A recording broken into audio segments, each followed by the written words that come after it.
ایسی ذات بھی اللہ تعالیٰ کی طرف سے اس بے رخی کو شاید برداشت کرنے کی قوت نہیں رکھتی۔ حضور صلی اللہ علیہ وآلہ وسلم کے لیے اللہ نے دنیا کو بنایا تو ان کا اللہ کی ذات اور رضا کے لیے تڑپنا اور سسکنا بامعنی ہے۔ 3 سال کے عرصہ کے دوران نہ جبرائیل آئے اور نہ وحی آئی اور نہ ہی کوئی اللہ سے کلام ہوا، اور آپ صلی اللہ علیہ وآلہ وسلم اس قدر پریشان ہو گئے۔ ہمارے پاس توصیحی الفاظ بھی نہیں ہے کہ جو آپ صلی اللہ علیہ وآلہ وسلم کی کیفیت ان 3 سالوں میں گزری ہے اس کیفیت کو الفاظوں میں بیان کر سکیں، لیکن وہ جو 3 سال کا عرصہ گزرا ہے اور ان 3 سالوں میں بسا اوقات نبی پاک صلی اللہ علیہ وآلہ وسلم جب احد پہاڑ پر چڑھ جاتے اور ارادہ کرتے کہ میں اپنے آپ کو ختم کر لوں، تو اس طرح کی سوچ اسی وقت پیدا ہوتی ہے کہ جب ہم چاروں طرف سے ایک بے یار و مددگاری کا شکار ہوں، ایک ایسی غیر یقینی کیفیت کہ جس میں انسان کو اپنی بے مائگی کا مکمل احساس ہو۔ وہ 3 سال کا عرصہ ان کیفیات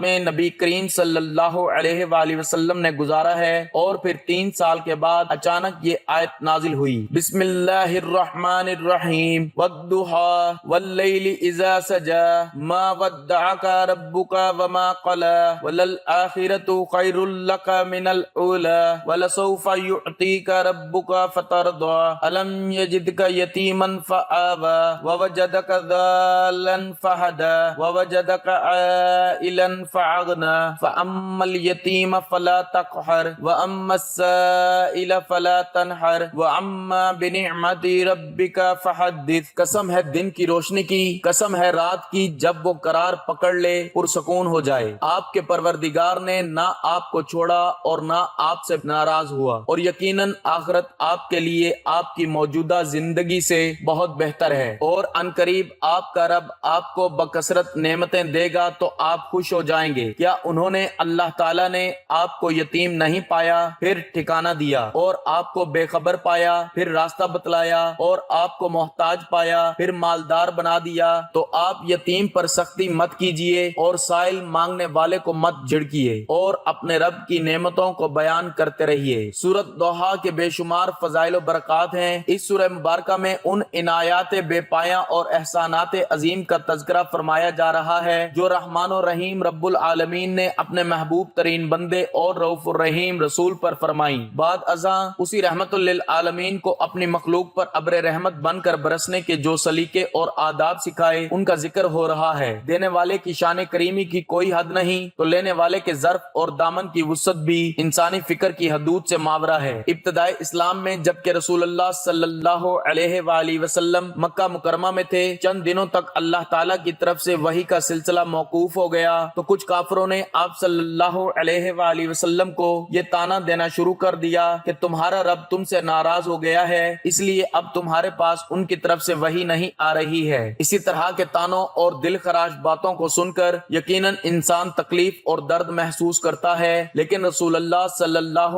علیہ وآلہ وسلم کو اللہ تعالیٰ پر کامل یقین اور اعتماد تھا کہ اللہ تعالیٰ نے نہ تو ان کو چھوڑا ہے اور نہ ان سے ناراض ہے۔ پھر بھی حضور صلی اللہ علیہ وآلہ وسلم کی تسلی کے لیے اور امت کی تعلیم کے لیے اللہ تعالیٰ نے مذکورہ صورت نازل فرمائی، اور اس میں بیان فرمایا کہ جو لوگ اللہ تعالیٰ کے مقرب بندے ہیں اور کچھ مصائب و آلام سے دوچار ہیں، انہیں ایک لمحہ کے لیے بھی یہ نہیں سوچنا چاہیے کہ اللہ تعالیٰ نے ان کو چھوڑ دیا ہے یا ان سے ناراض ہو گیا ہے۔ چنانچہ اگر کسی پر سخت حالات آئیں اور وہ آزمائش میں مبتلا ہو تو وہ ہرگز یہ نہ سوچے کہ اللہ تعالیٰ نے اس کو چھوڑ دیا ہے اور اس سے ناراض ہو گیا ہے، بلکہ وہ اللہ تبارک و تعالیٰ کی طرف متوجہ ہو اور ہمہ وقت اللہ تعالیٰ کی اطاعت و فرما برداری میں لگا رہے۔ والضحیٰ، قسم ہے دن کی روشنی کی، واللیل اذا سجی، قسم ہے رات کی جب وہ قرار پکڑ لے پرسکون ہو جائے۔ ما ودعک ربک وما قلی، آپ کے پروردگار نے نہ آپ کو چھوڑا اور نہ آپ سے بیزار ناراض ہوا۔ اس صورت میں اللہ تعالیٰ نے دن کی روشنی پر اور رات پر قسم کھائی جبکہ وہ پرسکون ہو جائے۔ اس میں یہ بیان کیا گیا ہے کہ انسان پر مختلف حالات آئیں گے، جس طرح رات کی ظلمت اور تاریکی کے بعد دن کی روشنی آتی ہے، اسی طرح سختی اور پریشانی کے بعد آسانی آئے گی۔